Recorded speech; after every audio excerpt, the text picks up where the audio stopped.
A man went to a barber shop to have his hair cut and his beard trimmed. As the barber began to work, they began to have a good conversation. They talked about so many things and various subjects. When they eventually touched on the subject of God, the barber said, "I don't believe that God exists." "Why do you say that?" asked the customer. "Well, you just have to go out in the street to realize that God doesn't exist. Tell me, if God exists, would there be so many sick people? Would there be abandoned children? If God existed, there would be neither suffering nor pain. I can't imagine a loving God who would allow all of these things." The customer thought for a moment, but didn't respond because he didn't want to start an argument.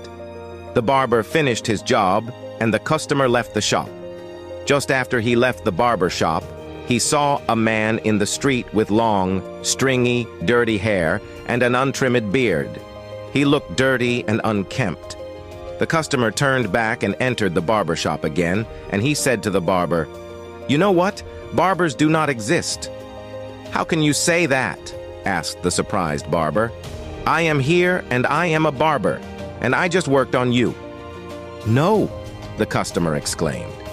"Barbers don't exist because if they did, there would be no people with dirty long hair and untrimmed beards, like that man outside." "Ah, but barbers do exist.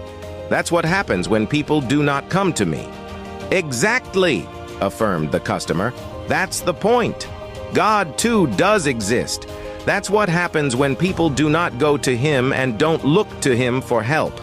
That's why there's so much pain and suffering in the world."